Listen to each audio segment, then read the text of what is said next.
Bonjour à toi, cher spectateur. Pharang de Xavier Jeance. Xavier Jeance. C'est tout ce que j'ai à placer. Je suis extrêmement fan de ce que Xavier Jeance a offert au sein du 7e art français et international. C'est jamais un auteur qui a su totalement s'imposer.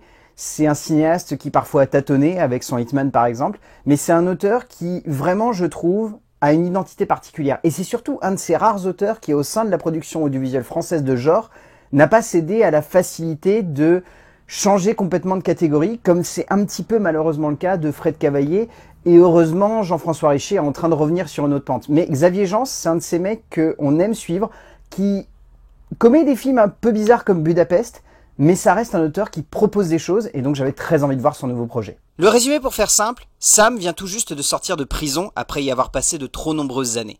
À peine sorti, son ancienne vie reprend le dessus, et en essayant de fuir ses ennemis, il tue un homme. Il décide de partir s'exiler en Thaïlande, loin de tout. C'est un bon petit plaisir de cinéma d'exploitation bien à l'ancienne qui fait du bien. Alors, je vais pas vous mentir, on n'est pas sur une révolution, on n'est pas sur un cinéaste qui livre son œuvre hommage à tout un pan de la production audiovisuelle qui a pu l'influencer durant une certaine période, mais je dois reconnaître que Pharang possède exactement ce que j'attends de ce type de film, c'est-à-dire une bonne proposition, pas mal de clichés, un antagoniste, on va dire, très caricatural, mais qui a le don de rendre extrêmement bien à l'écran, et surtout une aventure qui tient la route, qui a la forme d'un voyage, qui arrive à avoir la violence juste comme il faut à l'écran pour faire en sorte que l'on soit impacté par tout ce qui se passe. On sent que Xavier Jeance s'est nourri de son travail avec Gareth Evans sur la série Gangs of London, parce que clairement il y a l'influence du réalisateur de The Raid, que beaucoup de gens ont tendance à trop citer comme étant la référence centrale de ce film. Je pense pas que ça soit la référence centrale de ce film, parce qu'on sent qu'il a eu d'autres influences, il a un amour profond, je pense, du cinéma d'action qu'il y a pu y avoir dans les années 80 à Hong Kong. Il y a aussi cette envie de vouloir ramener un univers un peu sombre et un peu glauque. Il y a aussi une référence ouverte, je trouve, à Nicolas Winding Refn, que ce soit par le choix d'un des acteurs principaux du film ou par l'ambiance globale qui se dégage ou le contexte. C'est un film qui mélange tout ce qui fascine Xavier Jeance dans un certain cinéma de genre qu'il aime, tout ce qu'il a influencé dernièrement, les collaborateurs avec qui il a pu bosser. Et je trouve que pour le coup, c'est une vraie proposition de cinéma qui détonne. Je pense qu'il va y avoir plein de gens qui vont rester un peu réfractaires à ce moment de cinéma, mais dans sa catégorie, très sincèrement, c'est une petite bombe, c'est divertissant juste comme il faut, c'est prenant, c'est intense, c'est haletant. C'est ce que j'attendais en fait de son film, et je suis très content qu'il ait réussi. On n'a pas tant que cela de films d'action en France, des vrais de vrais, des bons vieux films de série B, comme on en voyait nombre durant une période, mais qui semblent de moins en moins s'imposer sur grand écran, comme un modèle créatif qui pourtant sur le papier donne terriblement envie, notamment à moi en tant que cinéphile. Xavier Jeance revient au cinéma de genre pour une proposition particulièrement audacieuse en sa catégorie, un bon film d'action simple et efficace, avec une histoire un peu bateau, mais qui en tant que film d'exploitation sonne comme le projet parfait pour l'auteur français, donnant lieu à un moment de cinéma qui passionne, qui emporte et qui détonne dans notre production audiovisuelle. En termes d'écriture, donc à la base, il y a une histoire développée par Xavier Jeance, qu'il a ensuite réécrite avec Guillaume Lemans et Magali Rosito. Je trouve que le scénario dans sa globalité peut sonner comme très cliché. On va pas se mentir, on reste sur un projet de cinéma où c'est l'histoire d'un mec qui sort de tôle.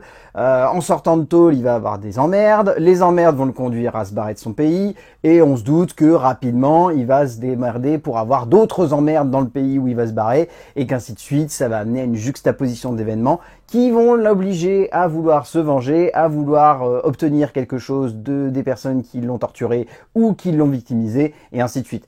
On est vraiment sur l'équivalent d'un Rape and Revenge, mais ici qu'on pourrait juste appeler un film de vengeance. Donc on est sur un schéma hyper archétypal, hyper classique. Donc les trois scénaristes se sont pas forcément foulés dans cette partie-là. Ce qui fonctionne, c'est la caractérisation des personnages. Je trouve que la manière avec laquelle ils sont amenés au sein du récit, le jeu autour de leur rapport, la manière avec laquelle on construit une espèce de juxtaposition d'événements qui vont faire que la catharsis émotionnelle va être très forte. On va être constamment à fleur de peau et on va vivre ça au premier degré. Et encore une fois, il y a cette idée de vouloir jouer sur une ambiance, sur un contexte, sur une juxtaposition d'événements qui vont faire que le spectateur va réellement s'investir dans l'aventure de Sam.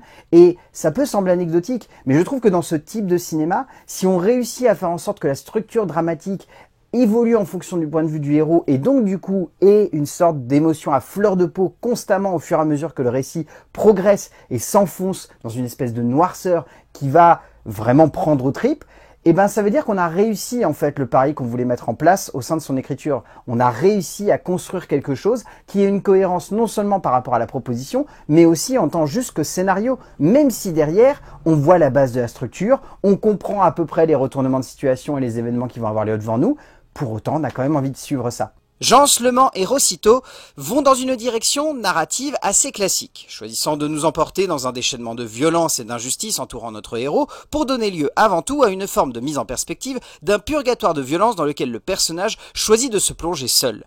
S'il n'offre pas de perspective surprenante dans le genre, le scénario réussit tout de même à nous passionner, à nous entraîner, à nous embarquer dans un moment d'action qui tient particulièrement bien la route, qui respecte les codes d'un certain cinéma mais qui surtout embarque dans une rythmique et une intensité dramatique qui tient tout de même bien la route.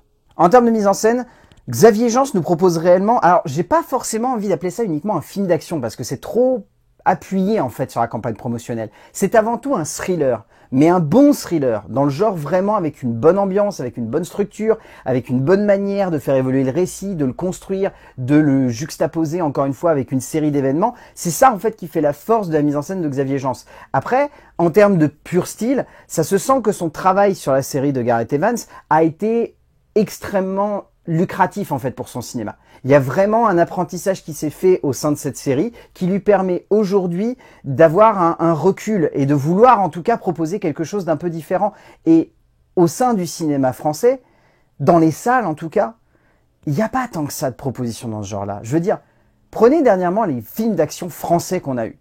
On a eu Aka, on a eu Balles perdues 2, on a eu Medellin dans un autre genre, mais ces trois-là, ils sont sortis où? Ils sont sortis sur les plateformes. Voir un cinéaste débarquer dans les salles avec une proposition d'action, c'est rappeler que le cinéma français a parfois envie de poser ses couilles sur la table et de dire « la proposition que je vais vous faire, elle doit se vivre sur grand écran » parce qu'elle n'aura pas le même ressenti. Et c'est ce que j'avais dit aussi sur Les Balles perdues. Les Balles perdues, ça sortirait au cinéma, le ressenti serait décuplé.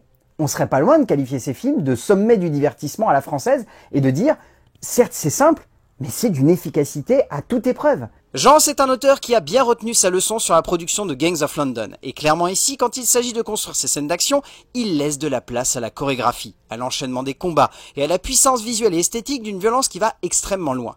Il sait aussi quand poser son suspense, quand construire une intensité qui va prendre de la place dans les séquences intermédiaires. Et pour le coup, si le film se vend comme un moment d'action, Xavier Jeance parvient tout aussi bien à en faire un moment de suspense qui prend aux tripes et qui ne nous lâche pas jusqu'à la dernière seconde et qui le fait avec une maîtrise de chaque instant.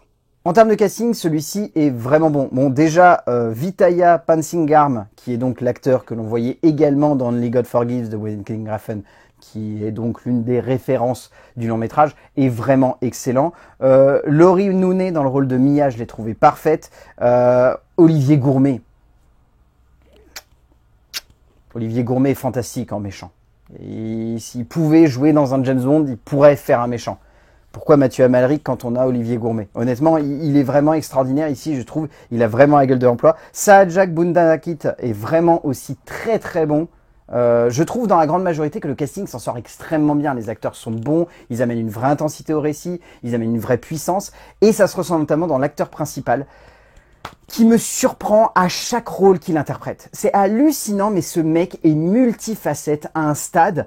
Il est passé de en passant pécho à aujourd'hui être capable de porter un film d'action sur ses épaules avec une puissance physique à l'écran qui est juste dingue. Nassim Liès est juste hallucinant du début à la fin du métrage, le jeune acteur démontrant qu'il est un talent rare de notre production, capable de jouer absolument tout et de le faire en plus avec brio et physicalité. Au bout du compte, Farang, foncez. C'est pas parfait. Il y a des petites maladresses, il y a des facilités, il y a une structure dramatique qui est risible.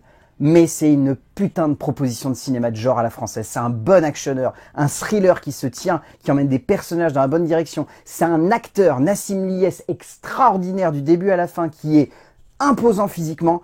Vraiment, c'est une petite bombe. C'est pas révolutionnaire, mais ça fait le taf, ça fonctionne super bien. Et j'ai envie qu'il y ait d'autres propositions de ce genre-là dans les salles françaises.